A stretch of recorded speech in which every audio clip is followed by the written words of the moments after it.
Olá, galera! Sou o professor de Química Rodrigo Domingues. Estamos aqui para mostrar para vocês a correção das provas do concurso do Bombeiro CFO. E essa aula em específico, vamos trabalhar as questões que caíram na prova do edital 2018-2019.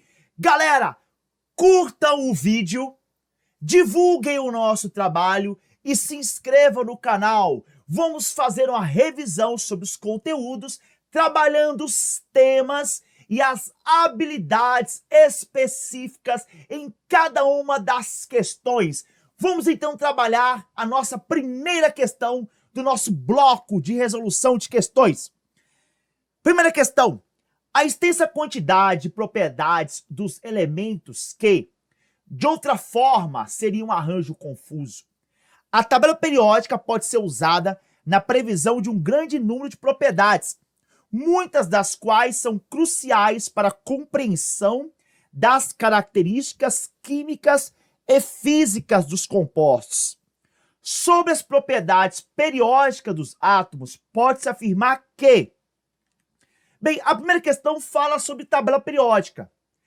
Tabela periódica é uma ferramenta de consulta onde estão localizados todos os elementos químicos naturais e artificiais, que totalizam 118.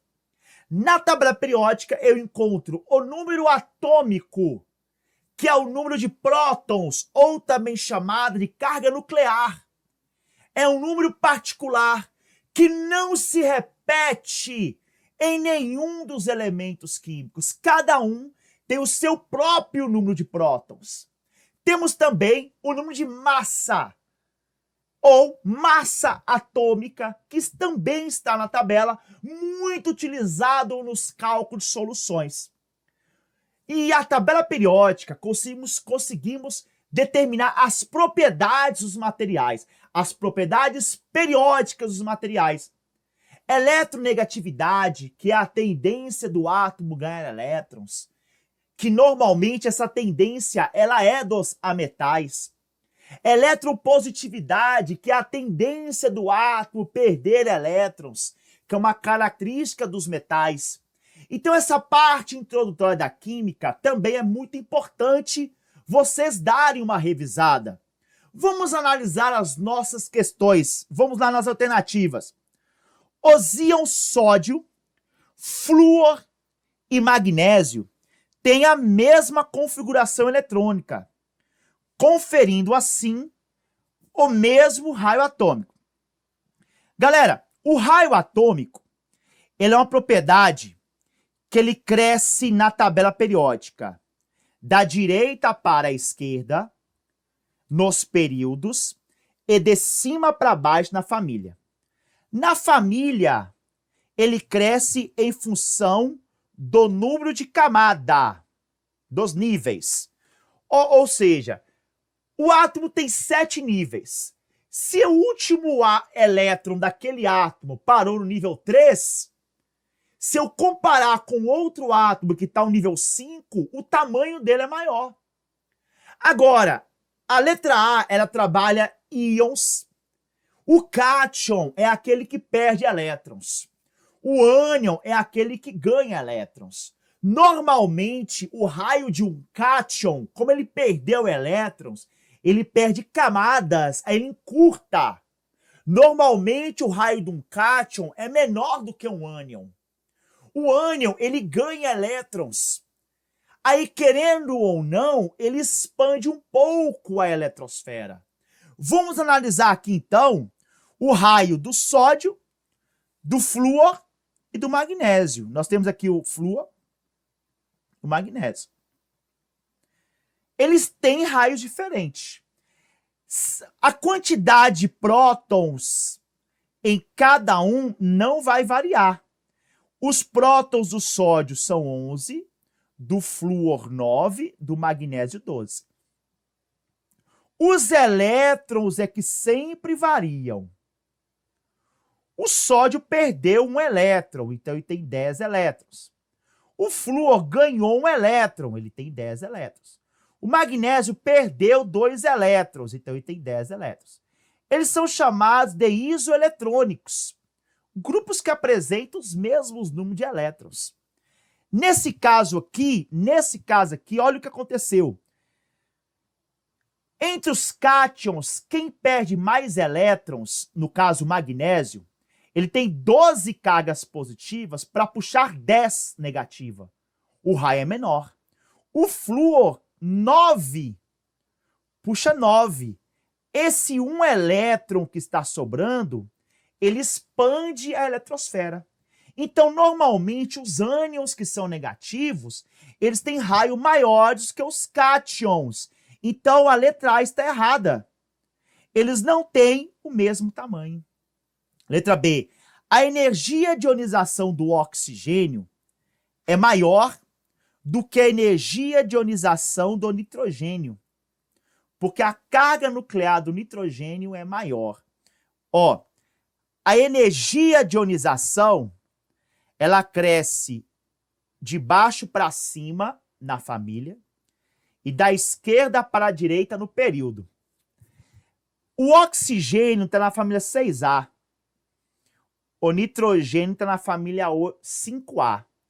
Então, o oxigênio, eu tenho mais dificuldade para tirar um elétron dele.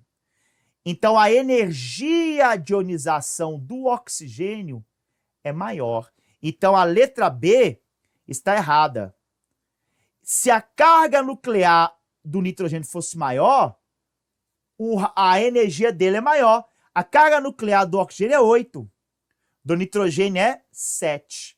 A questão fala que a carga nuclear, chamada de Z, é maior do que o do oxigênio.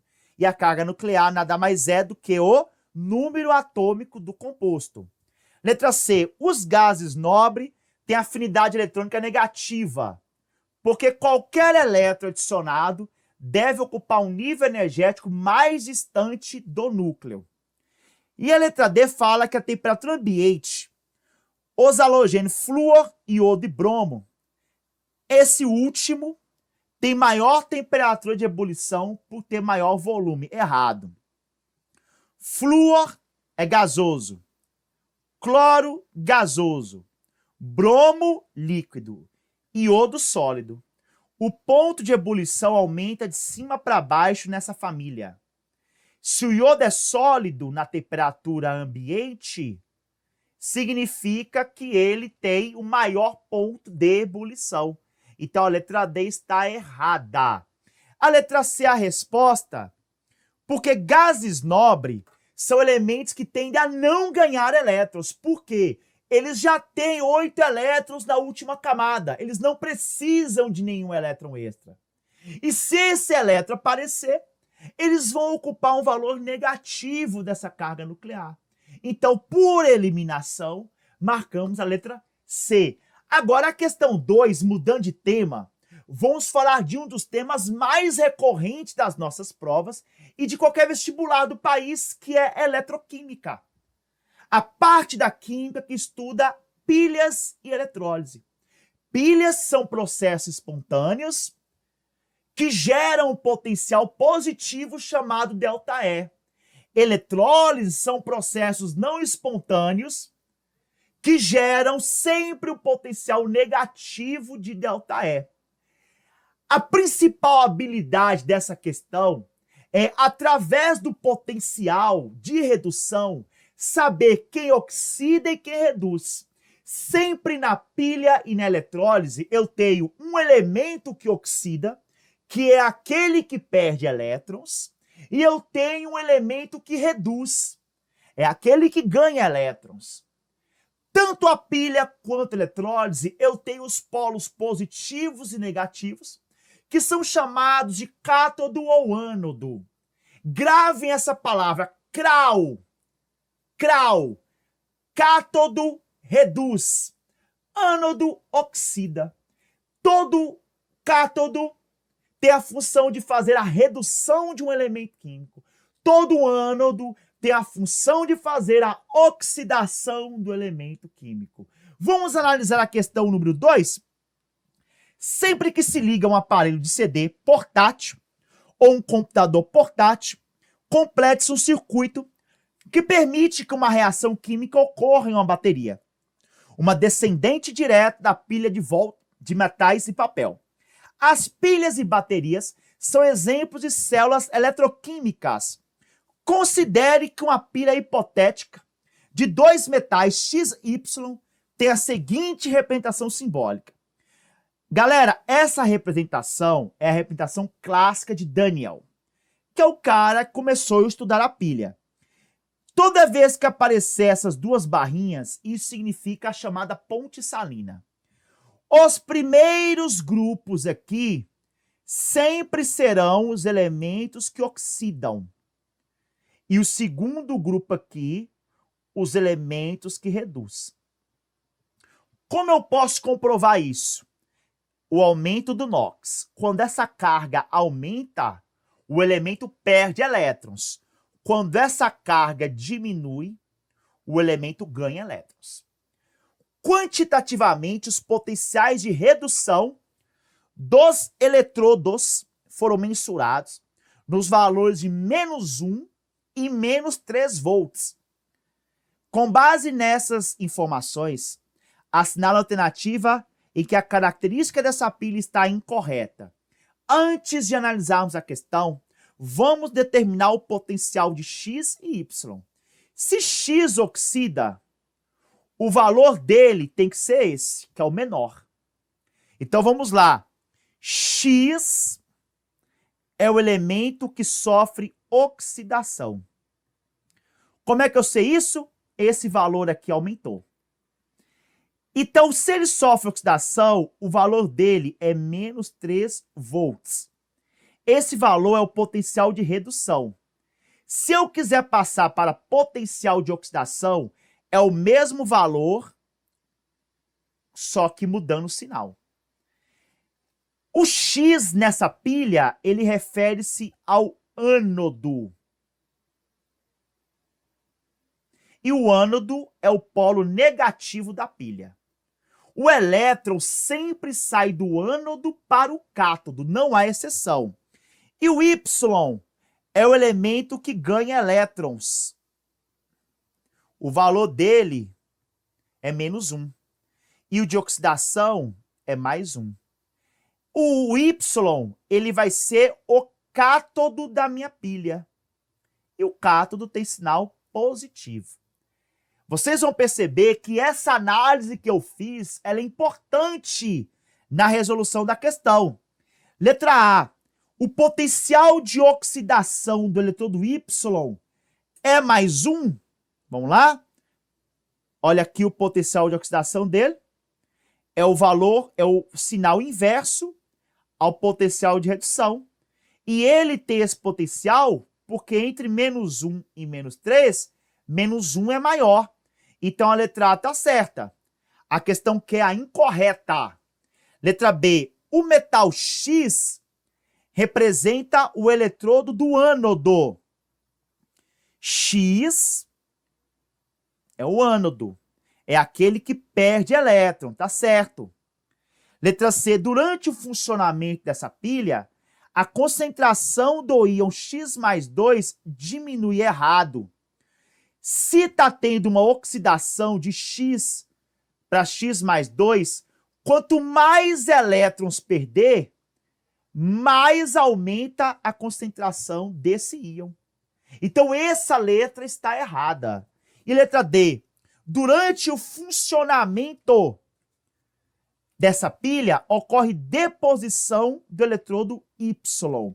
A deposição é o seguinte, o elétron sai de X, a barra de X corrói, os elétrons vão para outra barra, a outra barra ganha elétrons e vai aumentando a sua massa. Então, a letra D também está correta. Então, dediquem um tempo dos seus estudos na eletrólise e na pilha, muito comum nas provas. Vamos para a questão número 3. Em condições ideais, pequenas quantidades de gás cloro podem ser geradas em laboratório pela reação do óxido de manganês com ácido clorídrico, conforme a equação química a seguir, não balanceada. A partir dessas informações, quantas moléculas de gás cloro aproximadamente podem ser produzidas quando 10 gramas de óxido de manganês, com grau de pureza de 87%, são colocados para reagir completamente com excesso de ácido clorídrico. E a questão me deu aqui o valor da constante de Avogadro. Bem, essa questão também é um pouco chatinha. Ela envolve estequiometria, balanceamento por oxi-redução, enfim.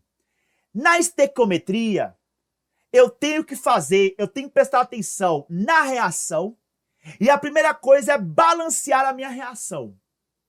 Depois de balancear, eu vou montar a primeira linha da regra de 3, que vem da minha reação balanceada. E depois eu monto a segunda linha da regra de 3, que vem do meu enunciado. Aí eu torno o meu enunciado e eu torno colocar e ver o que eu tenho e o que eu quero na reação. Então, a reação não está balanceada. E essa reação, a reação de oxi-redução, eu tenho que balancear essa reação baseando no princípio de oxi-redução. Aí eu tenho que calcular o NOx de todo mundo, ver quem variou o NOx, calcular o delta NOx e fazer as inversões. É um balanceamento específico chamado balanceamento por oxi-redução. Então vamos balancear primeiro a reação, galera. Ó, a nossa reação vai ser HCl, então eu tenho aqui o ácido clorídrico, mais o óxido de manganês,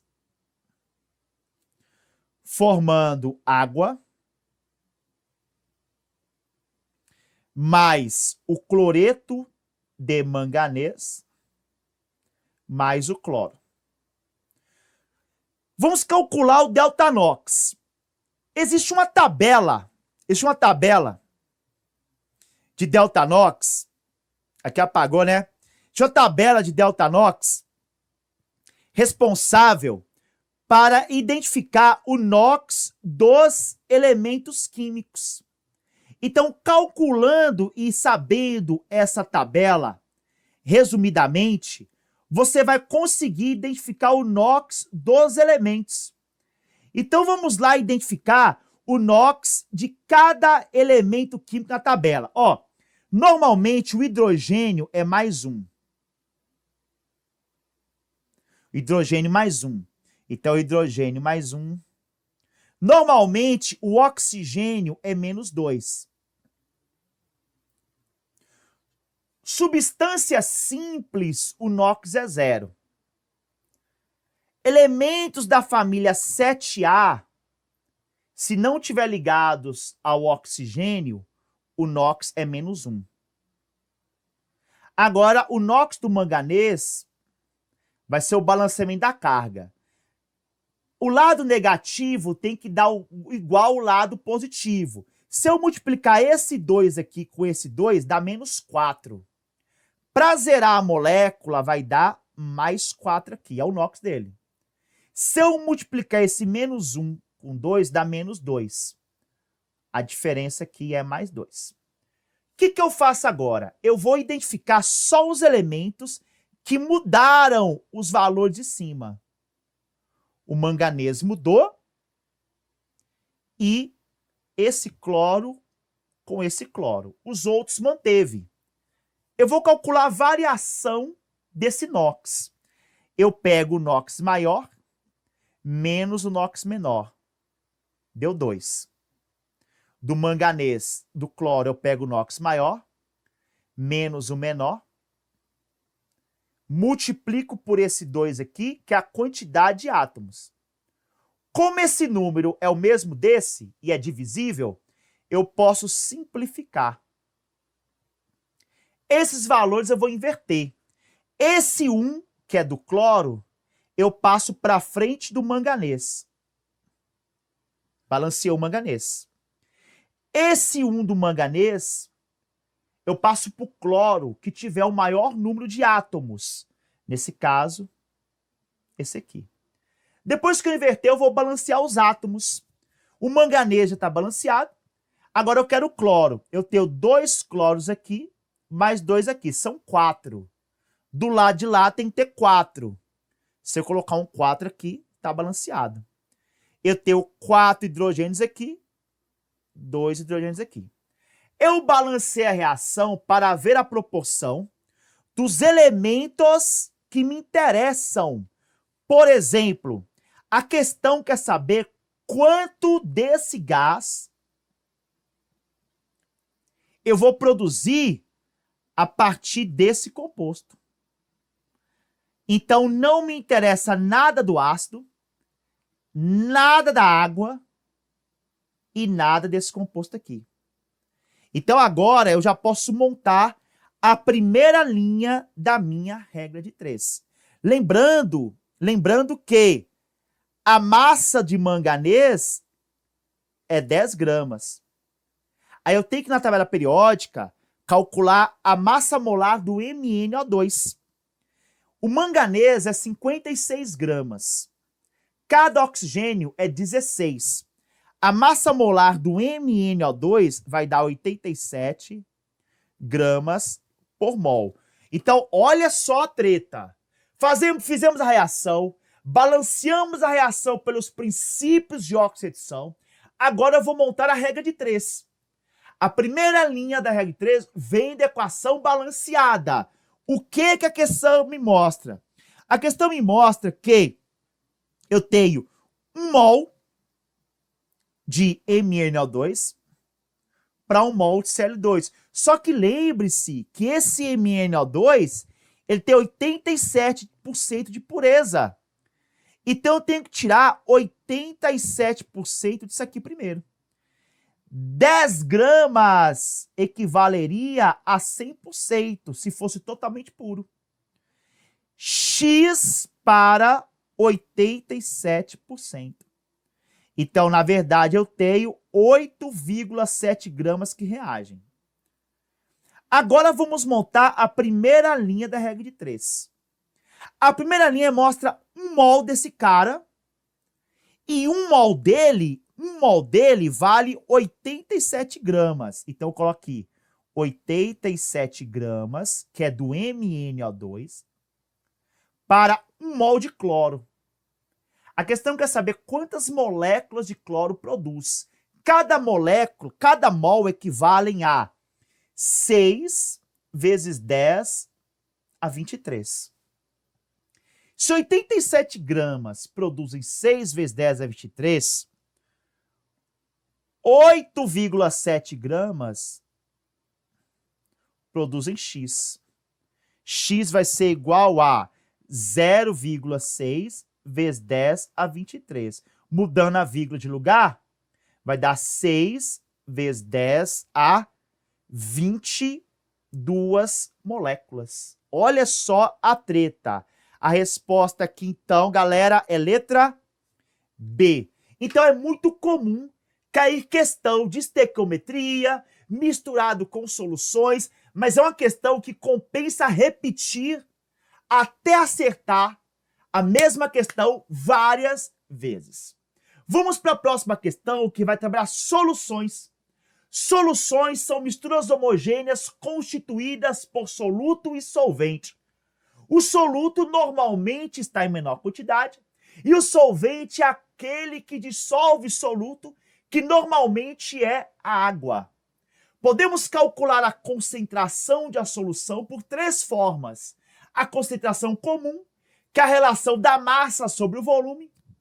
A molaridade, que é a relação do número de mols sobre o volume total. E o título, que é a porcentagem dos materiais expressa nos rótulos. E temos também o cálculo de pH, que é o índice de acidez do meio, que mede a quantidade de hidrogênios ou a quantidade de hidroxila no meio. A escala de pH, ela vai de 0 a 14. Qualquer valor abaixo de 7 é ácido. Qualquer valor acima de 7 é alcalino. Isso para a escala de pH. Vamos então na questão número 4. Em um recipiente de química, um estudante colocou, em um experimento de química, um estudante colocou em um recipiente 500 ml de uma solução aquosa de hidróxido de sódio em uma chapa de aquecimento. O pOH da solução antes do aquecimento era igual a 2. Após um certo tempo, considerando que se evaporou apenas água, o pOH da solução se reduziu à metade. Nessas situações, é correto afirmar que o volume em ml da solução que permaneceu no recipiente ao fim do experimento é igual a... Então, ó, vamos lá. Eu tinha uma solução com potencial de hidroxila igual a 2. Galera, essa escala é a escala de pOH. Ela mede a concentração de íons hidroxila. É o contrário da escala de pH. Se o pOH for abaixo de 7, a substância é alcalina. Se o pOH for acima de 7, a substância é ácida. Essa tabela é o contrário. Então, são duas escalas, a de pH e a de pOH. Vamos lá? Então, o que aconteceu aqui? Se eu tenho um aquecimento, esse pOH, ele passou para 1. Isso aqui foi após o aquecimento. O volume inicial aqui é 500 ml. Qual é o volume agora após o aquecimento? Vamos montar nossa escala de pOH. Olha só. A escala vai de 0 a 14, o meio é neutro. O que aconteceu? O meu material, ele saiu do pOH 2 e passou para o pOH 1. Para calcular pOH, eu uso a fórmula menos log da concentração de OH-. Então, todos os valores são expressos em potências de 10. Então, por exemplo, quando eu falo que o pOH é igual a 2, é 1 vezes 10 a menos 2 mol por litro. Quando eu falo que o pOH é igual a 1, é 1 vezes 10 a menos 1 mol por litro. Então, a variação, sair daqui da casa 10 a menos 2 para 10 a menos 1, eu tive um aumento da alcalinidade, houve um aumento de 10 vezes. Então, como teve um aumento de 10 vezes, aumentou a concentração, porque a água evaporou. Se a água evaporou, aumentou a concentração de íons OH-. Qual é o volume que foi evaporado? A questão está querendo saber qual o volume que permaneceu no recipiente no fim do experimento. Então, olha só, o que eu faço? 500 ml é o valor total, que equivale a 100%. Qual é o valor que vai ficar no recipiente, considerando que a minha concentração agora é 10%. Aumentou 10 vezes. Então, o que aconteceu? Evaporou 450 ml e ficou apenas 50 ml no recipiente. A resposta dessa questão, então, galera, é letra D, 50 ml. Então, é uma questão que envolve raciocínio de soluções e cálculos de pH e pOH, muito comum nas nossas provas. Vamos, então, para a questão número 5, galera. O sulfito de sódio é um sal inorgânico muito utilizado como conservante de alimentos e na manufatura de papel.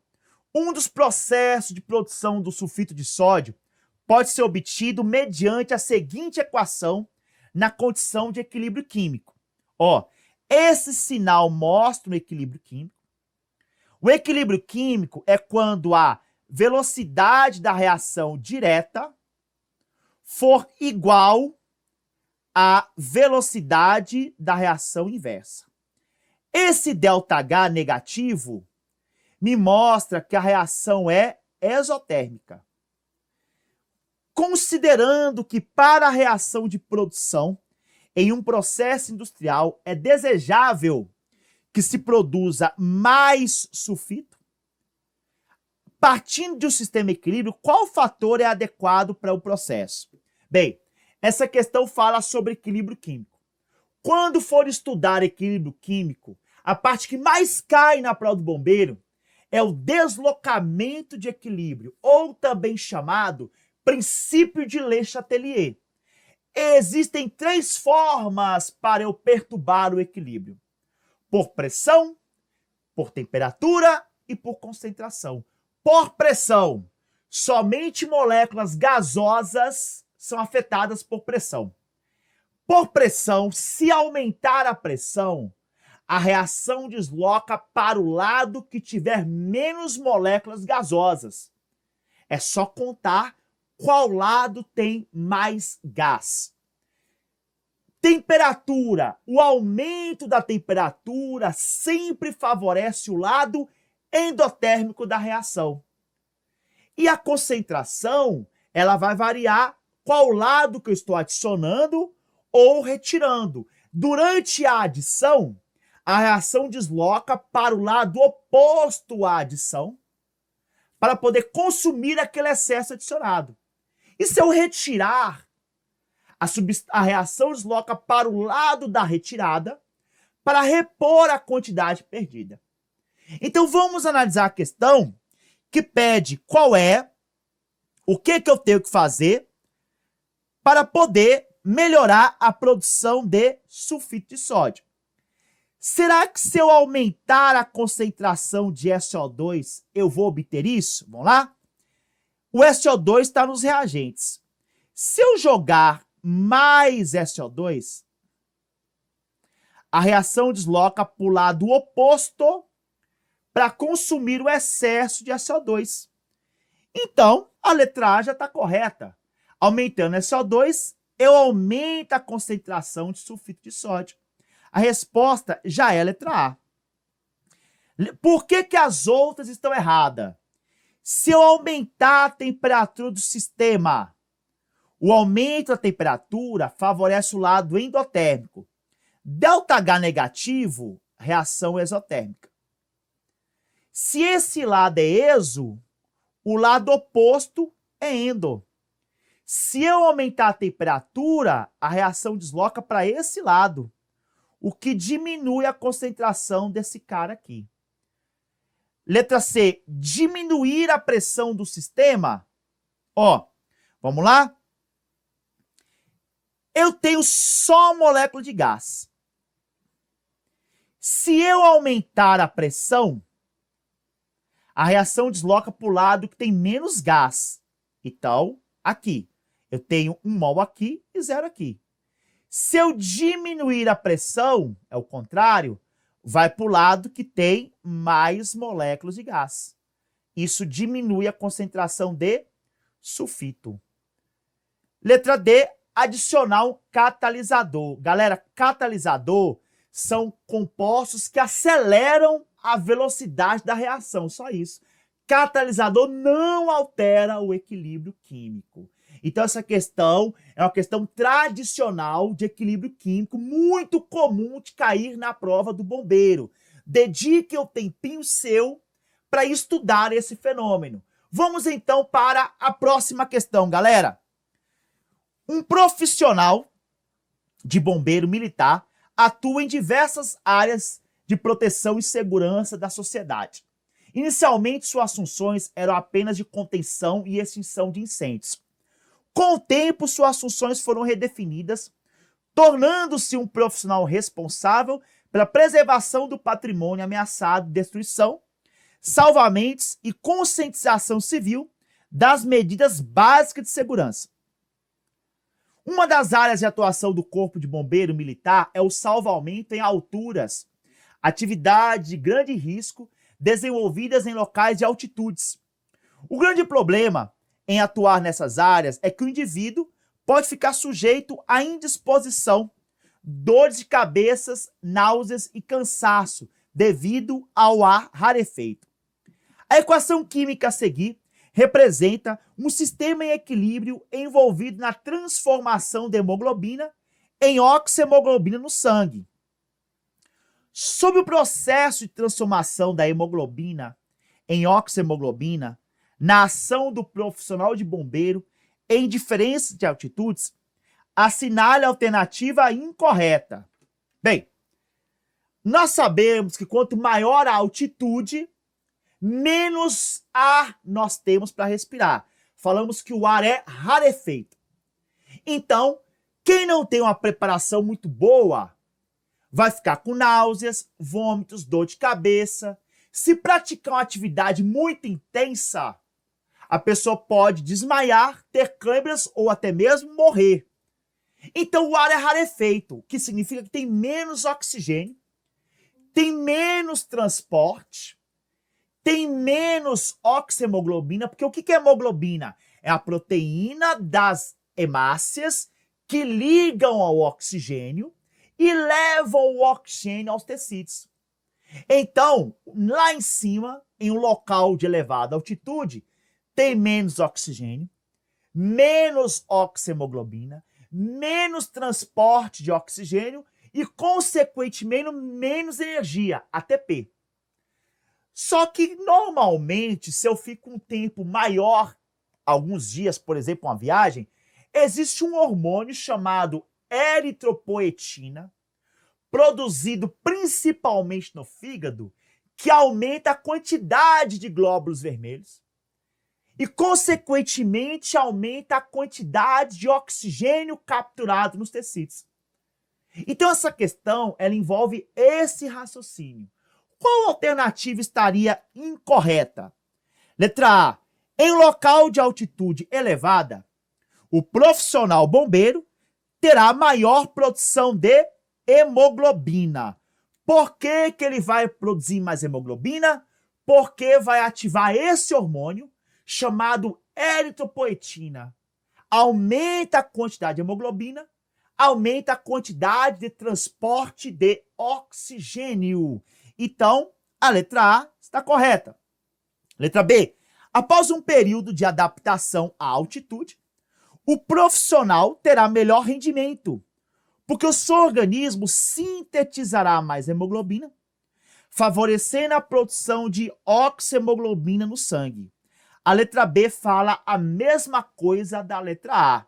E o hormônio é a eritropoetina, chamada de EPO, produzida pelo rins e pelo fígado. Letra C. Em local de alta altitude, ocorrerá uma queda de pressão atmosférica.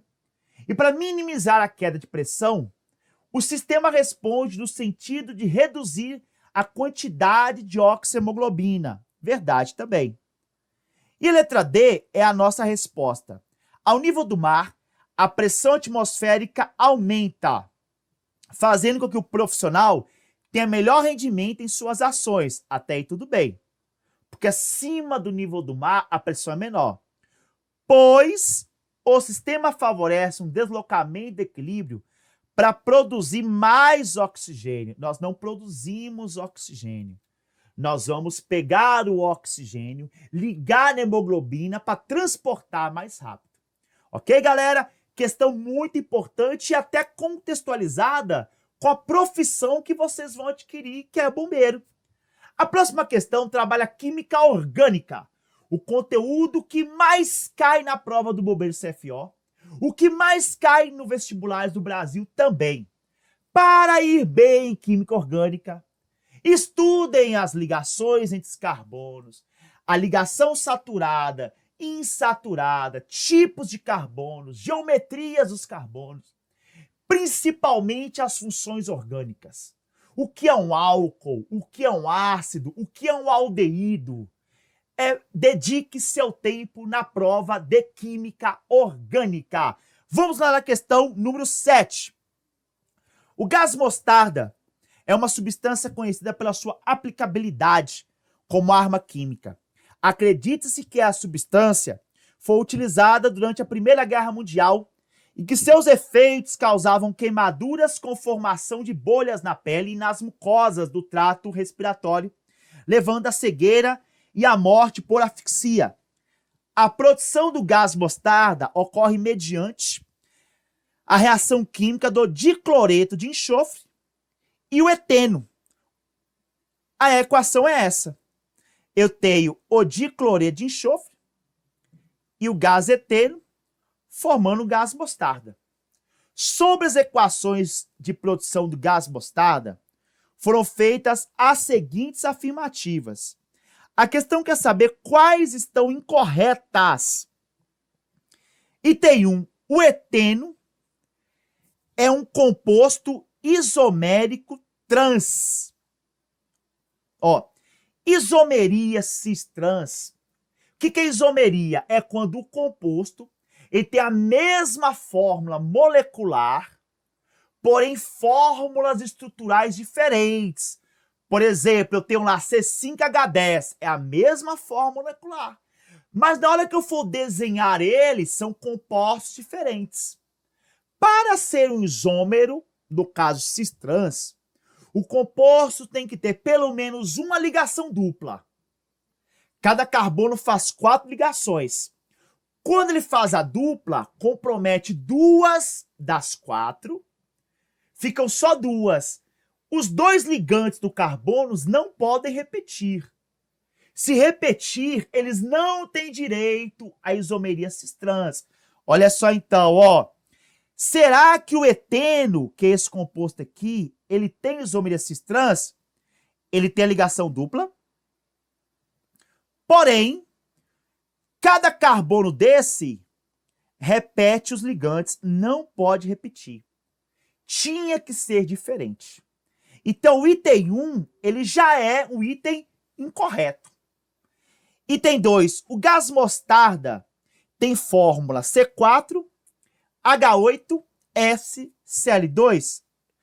Então, 1, 2, 3, 4, C4, H8, 2 hidrogênio aqui, 2 aqui, mais 2 aqui, mais 2 aqui, tá certo?